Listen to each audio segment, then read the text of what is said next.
parole de ce soir nous est donnée en 2 Corinthiens, chapitre 6, versets 1 à 10. Donc il est question, dans la bouche de Paul, de faire un peu le tour des caractéristiques d'un ministère fidèle.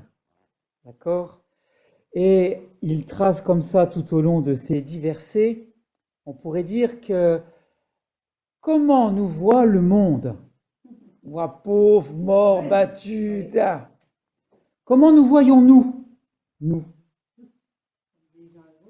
Et comment nous voit Dieu?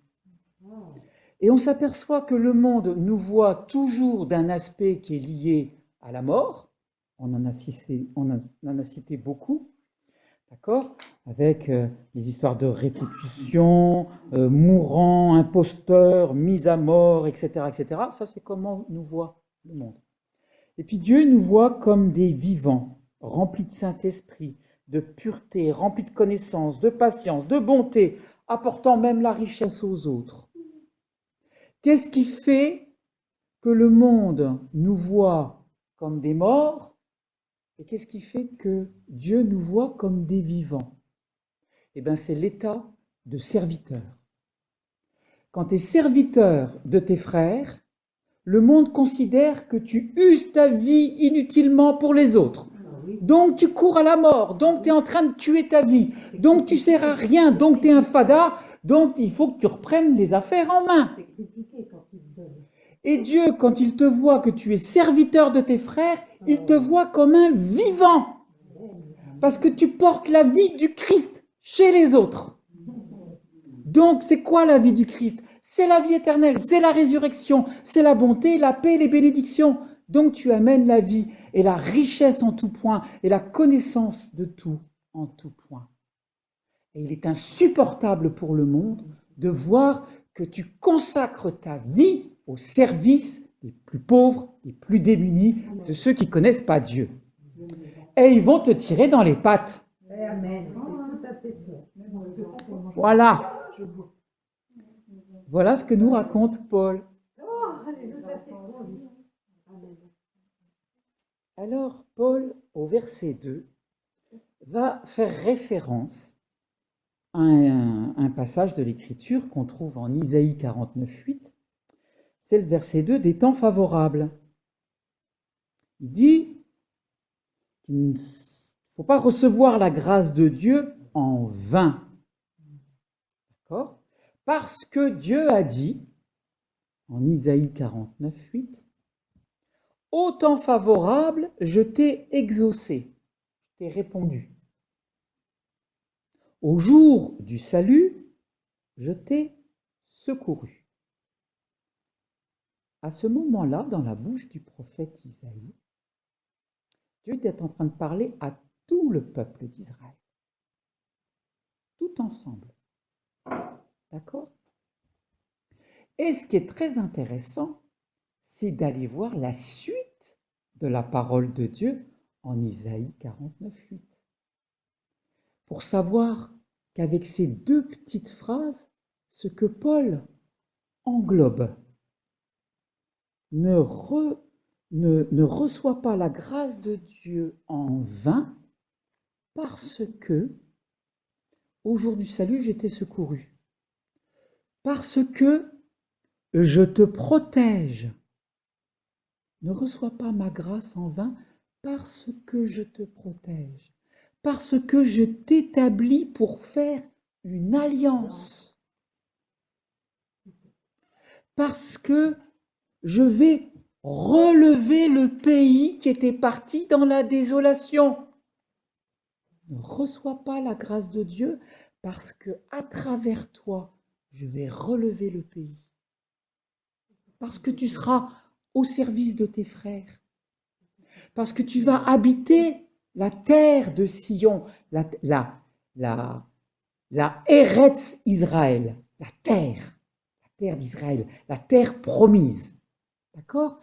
Parce que tu vas habiter cette terre-là, c'est-à-dire la terre où habite Dieu. Comme dit le psaume 86 qu'on a eu aujourd'hui dans la lecture de la messe. Allez voir en Sion, qui est appelée notre mère. Parce que nous sommes tous nés d'Israël. Tous. On est adoptifs.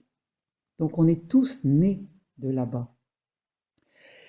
Ne reçois pas la grâce du salut en vain parce que je vais te distribuer un héritage. L'héritage des saints. L'héritage des saints, c'est la part de terre en Israël, mais c'est aussi la vie éternelle. C'est la place que nous prépare le Christ dans les maisons du Père.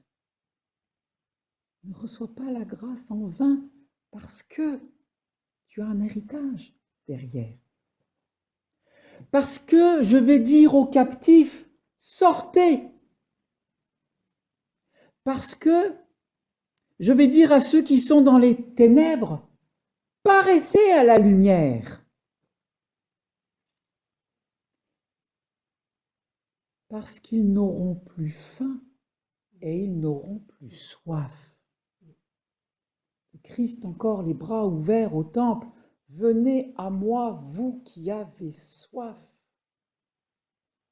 Le Christ en croix, venez à moi, j'ai soif, que vous ayez soif. Et ceux qui ont soif, il les conduira vers les sources d'eau vive, d'eau vivifiée par le Saint-Esprit, qui, quand elles baignent les berges, font pousser des arbres qui donnent leurs fruits, leurs feuilles, qui sont des remèdes pour toutes les nations, et qui purifient toutes les eaux qui étaient mortes, qui grouillent de poissons, pour donner à manger à ceux qui ont faim. Ne reçois pas la grâce de Dieu en vain, parce que derrière, il y a tout ça qui arrive. La grâce de Dieu en vain, c'est quoi? Vain, c'est vanité. C'est la grâce de Dieu qui servirait à rien. Alors, il nous dit, tu vois tout ce qu'il y a derrière? Ça servait vraiment à rien tout ça? D'accord? Il va plus loin, il dit, je te conduirai vers des sources d'eau, mais celui qui a compassion sera notre guide pour nous emmener dans ces chemins-là. Recevoir la grâce de Dieu en vain, c'est mettre une croix sur tout ça. Ça veut dire que dans mon comportement, je vais dire, la grâce de Dieu suffit. Oui, mais n'oublie pas la sainteté. Parce que si on ne cherche pas notre sanctification et qu'on veut simplement consommer la grâce de Dieu, c'est faire outrage au nom de Dieu. L'outrage consiste à dire qu'il accepterait dans sa sainte présence nos souillures. Et c'est faux. Nous avons le travail de notre sanctification. Et heureusement, nous avons la miséricorde pour nous y aider. À chaque fois que nous chutons, il nous rattrape par sa miséricorde. Quel est le but des temps favorables? Quel est le but? Le but du temps favorable, c'est de chercher Dieu. Chercher Dieu. Psaume 32,6 nous dit qu'ainsi tout fidèle te prie au temps favorable. Si des grandes eaux débordent, elles ne t'atteindront pas. Quoi les grandes eaux tumultueuses qu'on a actuellement dans notre civilisation du XXIe siècle? Vous n'avez pas un peu les vagues de terrorisme, les vagues de terreur, les vagues d'économie défaillante, les vagues de pauvreté? Les vagues et les vagues qui ne sont plus limitées à la barrière que Dieu a donnée et qui nous submergent. Misère, chômage, terreur, crime, violence. Voilà les vagues. Faim, tu as dit, la famine, les médicaments qui ne marchent plus pour nous soigner. Les vagues et les vagues. Si les grandes eaux débordent, elles ne t'atteindront pas. Si tu cherches Dieu au temps favorable maintenant, les vagues qui débordent ne t'atteindront pas, dit Dieu. Parce que tu es un abri pour moi, Seigneur. Parce que tu m'entoures de cris de délivrance. Dieu crie sur nous la délivrance. Il nous délivre de la terreur, de ce qui nous fait peur, de ce qui nous fait mal, de nos angoisses, de toutes ces chaînes d'informations qui déversent dans notre quotidien, ce qui nous fait flipper et qui nous fait douter que Dieu nous aime. Si tu cherches Dieu dans ce temps qui est favorable, ces vagues ne déborderont pas sur nos vies. Voilà le but du temps favorable.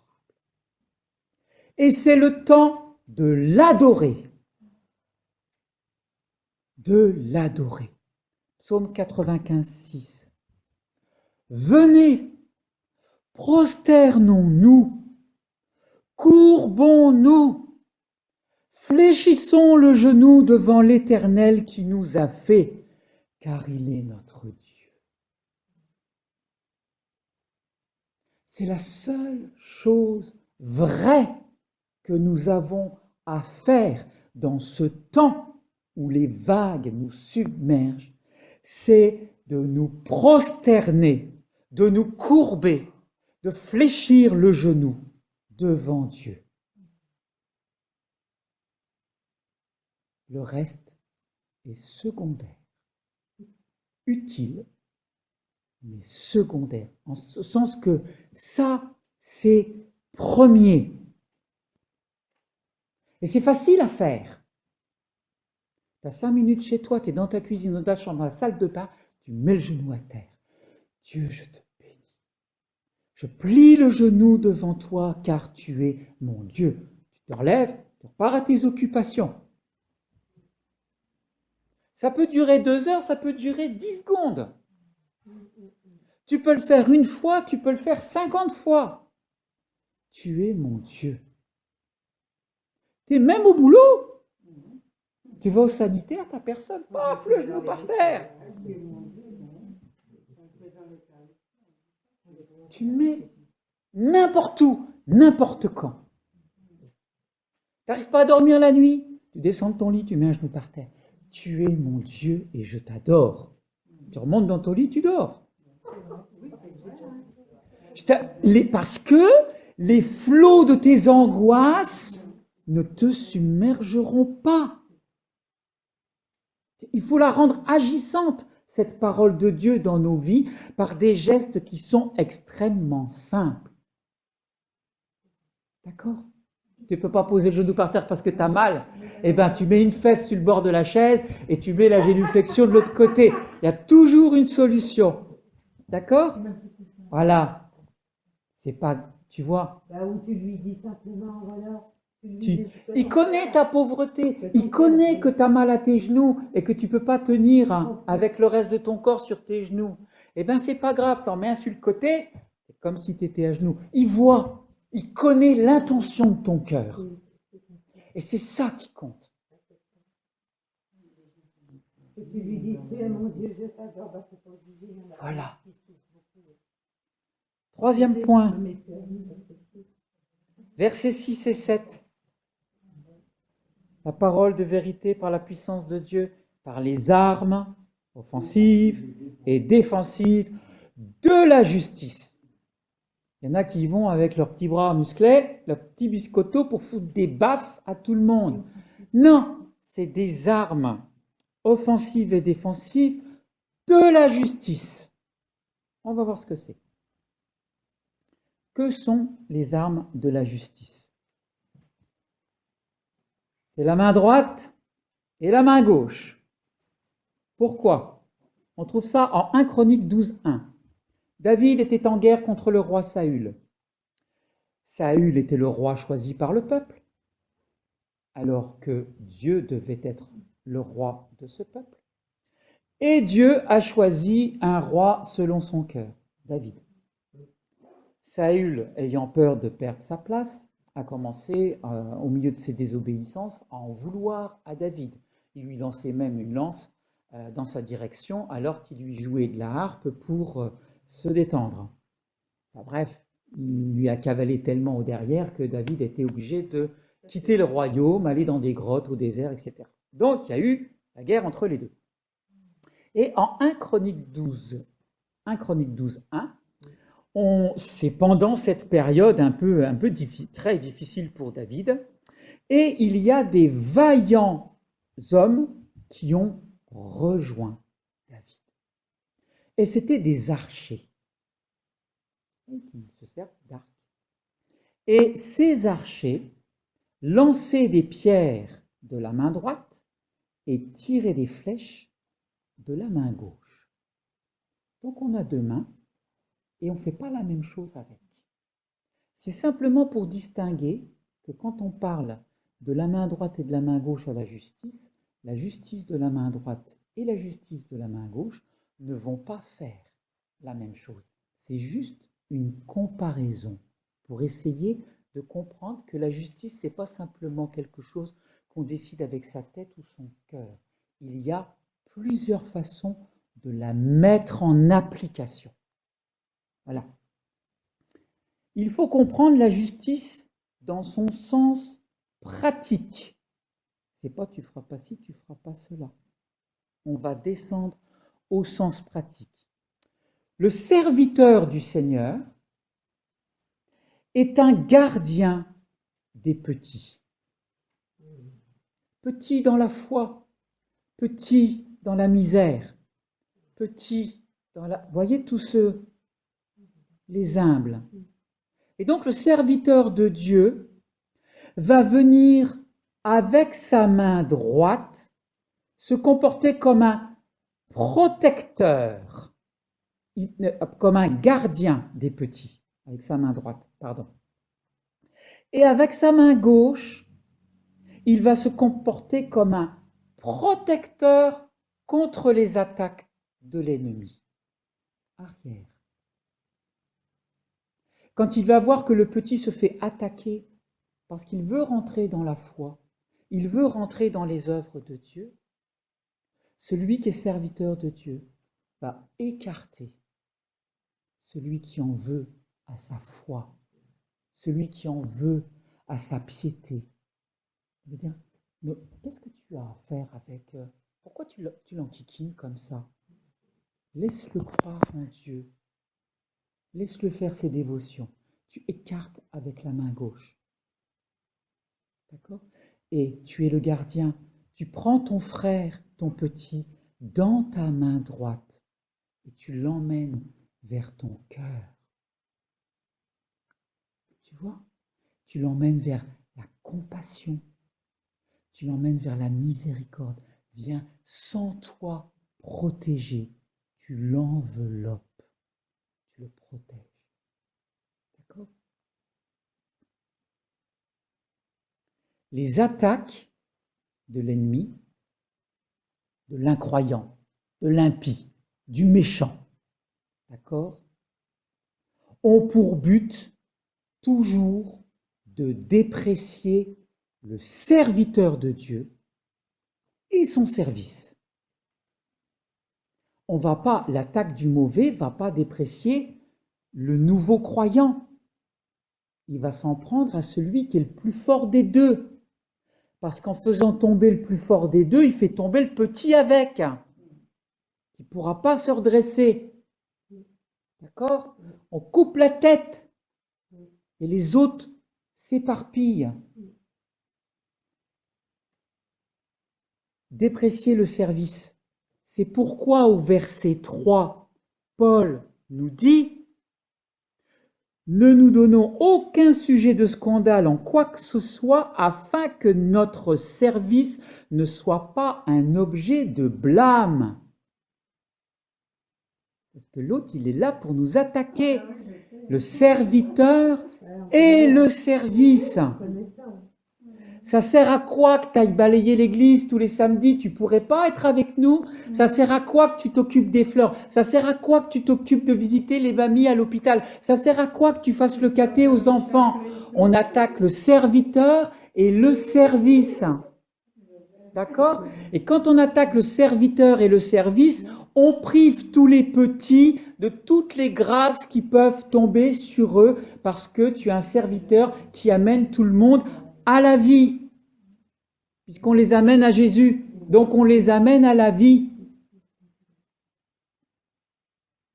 C'est pour ça que notre service doit être irréprochable. Éphésiens 6,14 nous dit, il est question de la cuirasse de la justice. Toutes les armes là, à porter. Il est donc aussi question de la cuirasse de la justice. Si cette cuirasse de la justice nous manque, et qu'en plus, nous n'avons pas vraiment bonne conscience, je suis pécheur. Tu as le toto qui te répète à la tête toutes les conneries que tu as fait pendant la semaine. Et pour qui tu te prends, vu les conneries que tu fais par derrière, que personne ne sait, mais que tu es bien content d'ouvrir les placards pour t'empiffrer plus de chocolat qu'il faudrait, que finalement tu as balancé 3-4 critiques parce que tu n'en pouvais plus, etc. Tu vois tout ça. Donc tu fais le service et en même temps tu n'as pas bonne conscience parce que c'est dans 15 jours que tu iras à confesse. Ah oui. D'accord?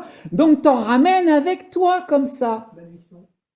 Et donc, tu es en train de montrer à l'ennemi les failles de ta cuirasse. C'est-à-dire tes points faibles. Parce que l'autre, il ne va pas se tromper. Hein. Il va attaquer là où il y a la faiblesse. Parce que la critique que tu as faite, t'inquiète pas, lui, il l'a entendu, il va te la resservir. Hein. D'accord? Le fait que tu as entendu dire que, oh ben moi tu sais, j'irai à confesse à Pâques dans 6 mois, etc. Et puis que finalement, que tu dis aux autres que ce serait bien d'aller tous les 15 jours, il va te la resservir sur un plateau d'argent devant témoins. Tu vois les failles, là où tu te fais attaquer. Tu dis, moi je rends service aux voisins, etc. Puis finalement, par derrière, ça fait 10 fois que tu y vas, et tu dis, putain, j'en peux plus, elle me gonfle à chaque fois que j'y vais, quoi. C'est plus possible, je vais plus y aller. Il y a quelqu'un qui va l'entendre, qui va se le rappeler, et au jour où tu vas dire à quelqu'un, tu sais, moi je rends service, la petite dame, tu sais, au bout du village, ça fait 10 fois dans la semaine que j'y vais. Ouais, mais attends, par derrière, tu dis à tout le monde qu'elle te gonfle. Ouais, et devant témoin, l'autre va se... T'as toujours une oreille. Et ton service, il doit être irréprochable, parce que tu as quelqu'un qui a entendu, qui va te resservir ça devant témoin, pour te casser, pour tomber, pour te faire chuter.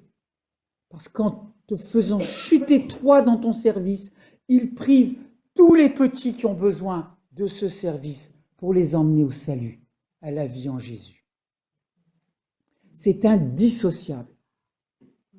Voilà. Et les autres disent, ah ben j'ai des attaques. Ouais, parce qu'il y a des failles dans la cuirasse. Comment on élimine les failles de la cuirasse? On revêt le Christ. Revêtez le Christ. Vous tous qui avez été baptisés, revêtez le Christ. Voilà, ça c'est la meilleure. Les points faibles. Donc, la justice correctement exercée, c'est notre protection de n'importe d'où que viendra l'attaque. Si nous avons revêtu le Christ, la flèche, elle tombe.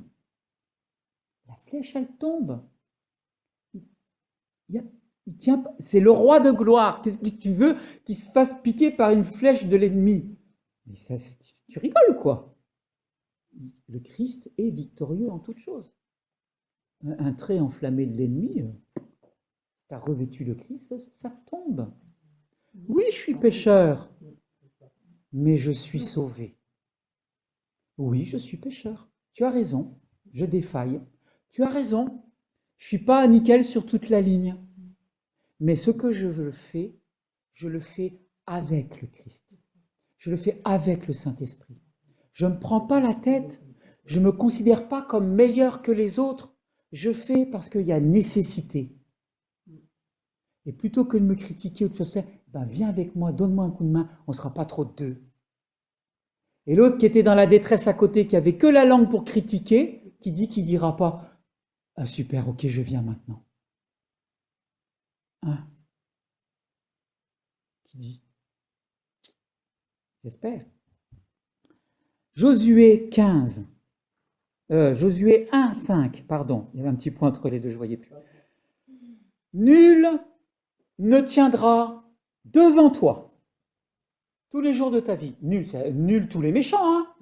Les méchants, les impies, ceux qui t'attaquent. Une fois que tu as revêtu le Christ, et donc sa gloire, sa pureté, sa sainteté, sa miséricorde, tous ses attributs, nul ne tiendra devant toi tous les jours de ta vie.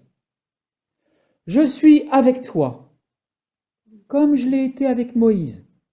Imagine Dieu avec Moïse, devant Pharaon, qui veut faire capoter tout le monde. Avec. D'accord? Je ne te délaisserai pas. Je ne t'abandonnerai pas. Voilà ce que dit Dieu quand il trouve un serviteur. Je ne te délaisserai pas, je ne t'abandonnerai pas. Amen.